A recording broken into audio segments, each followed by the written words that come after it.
morning and welcome. It's Corporate Governance Platform brought to you by the Institute of Chartered Secretaries and Administrators of Nigeria, ICSAN. I am Funmi Omoburio.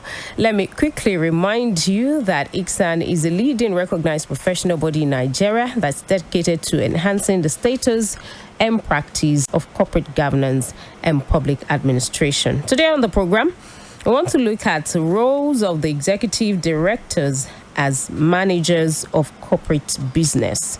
Roles of the executive directors as managers of corporate business. And with me in the studio this morning, I have Mr. BAMIDELE OSENI, FCIS. Good morning, Mr. OSENI. Good morning, Madam Funmi. All right, thank you for joining us on the program. Thank you for having me. Also here in the studio is Mr. Ketefe, FCIS, Head of Research, ICSAN. Good morning, Mr. Ketefe. Good morning, Funmi. Good morning, our guests, Mr. BAMIDELE OSENI, FCIS, and all our listeners. Good morning to you.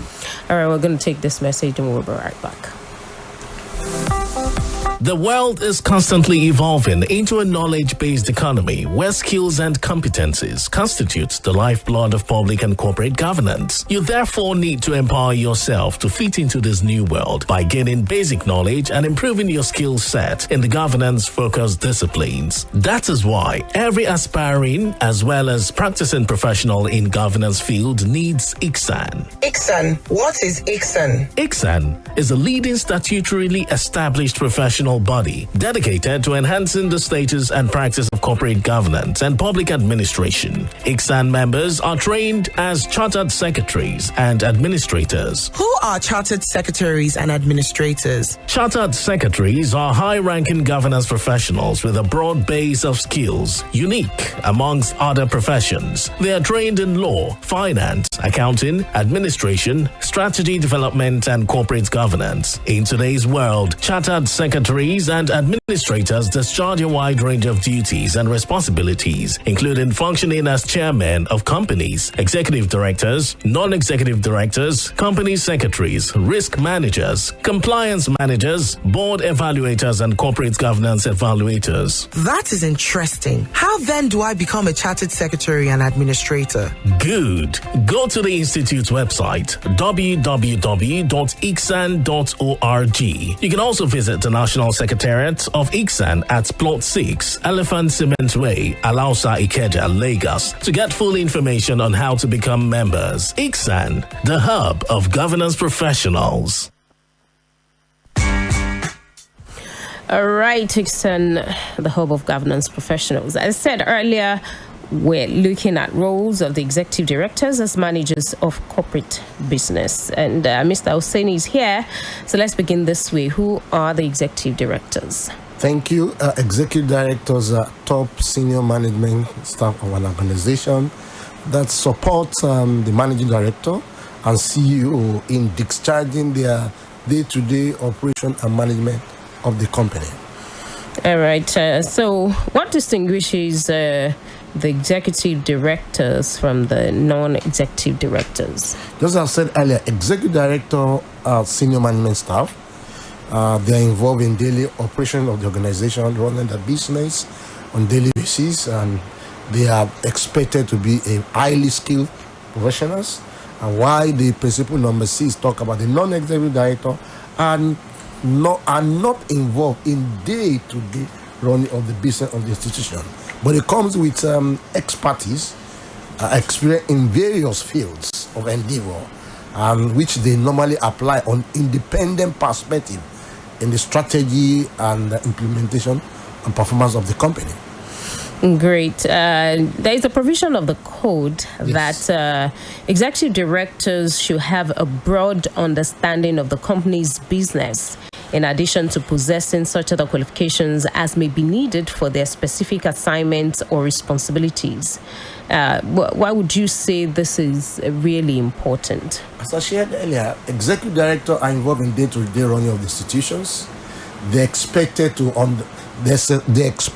have skills and understand the business so that they can be able to take decision taken on daily basis have a long way to either mar or make institutions. So if they are not skilled in the business operation of the company, they will not be able to have value and take decisions that will lead to profitability of the institution. So that's why that clause becomes very critical. There's a stipulation of the code that the same person should not hold the function of the managing director and chairman of a company. What's the rationale behind this stipulation in the code? Very simple. You don't want somebody, just want an individual or group of individuals to be the one taking decision in an institution. If I'm the chairman, I'm the CEO. As the CEO, I'm involved in day-to-day running. As chairman, I have the oversight of the board. So myself alone, I can be a powerful force. And that is not what the Code of Corporate Governance is expecting. You don't want an individual to be the single person taking decision of the board. That's basically the reason why. Okay.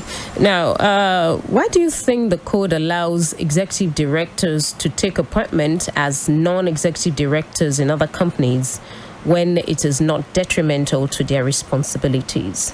I think this clause was introduced by the Nigerian Code of Corporate Governance because most often than not, executive director of companies, especially when you have a group holding companies, in group holding businesses, you have situation whereby you needed somebody in the group that understand how the group run its process to be involved in the activity of the subsidiary as an oversight function. So what you see them doing is more subsidiary oversight function in the various associate or subsidiary they belong to. So they come there with an oversight function, having understanding what group expectation is, and help the subsidiary to grow and replicate the same strategies, or more or less like the branding of institution into that particular subsidiary.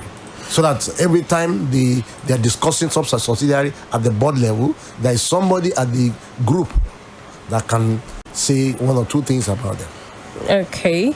Now, what's the rationale behind the provision of the code that an executive director should not be a member of committees responsible for remuneration, audit, or nomination and governance?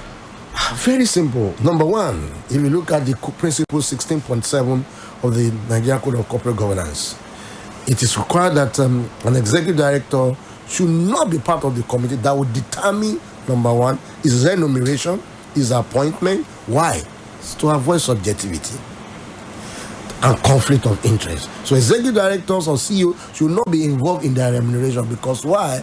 There can be subjectivity. That's what happened in Lever Brothers, where the chairman is CEO, is the same thing, deciding is the chairman, he can decide his salary, his bonus, and that's why they fail.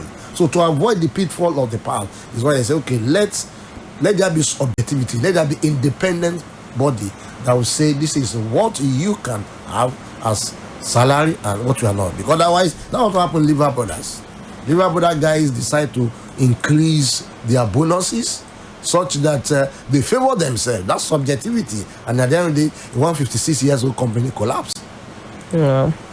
Now, why is the code specific that executive directors declare any conflict of interest on appointment and annually thereafter, and also at any time they become aware of any potential conflict of interest? Right. First of all, one of the things that the code is trying to address is what we call ethics.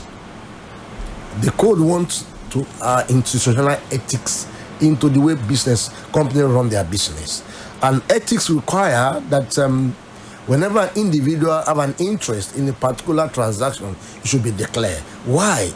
The same thing. You want to avoid a situation whereby somebody has an interest in a matter and bring in subjectivity, approve it. At the end of the day, the thing went viral and became bad. Most of the companies, most of the bank collapse, they are director-related facility. And that's the reason why you want to ensure that anytime there's a director-related facility, there's somebody, the independent body that look at it and ensure that the company ethics on conflict of interest is addressed. Okay, and what advice do you have for corporate entities on enhancing the performance of the executive directors? Executive directors are involved in daily running of the business. So therefore, apart from the salary, it's also important they are given the targets. Target vis-a-vis achieve this profitability targets, therefore get this salary, at the same time get some shares. It is important that when the executive director are part of the owners of the business, it's more easier for them to give me their best. And when they are given a target, so it's important. Number one, let them have a target. You learn so which based on performance and even giving you shares, giving you bonuses. Which is, I think, with that, and it will be easier for the executive director to perform very well. All right. Thank you so much, Mr. BAMIDELE OSENI, FCIS. Mr. Ketefe, let me come to you. Does the Institute have any guidance materials on the role and functions of executive directors? Thank you very much, Fumi, for this question. The answer is in the affirmative. So the Institute boasts of a large amount of resources that can serve as guides on diverse issues on executive directors. To start with, the written materials that we provide to participants in our training on the subject is one source.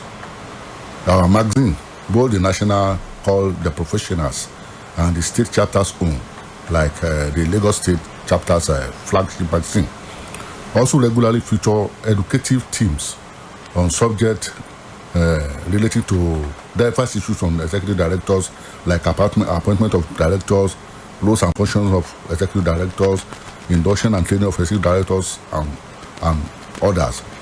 Other sources also include the Institute journal that is entitled the Journal of Corporate Governance and Administration.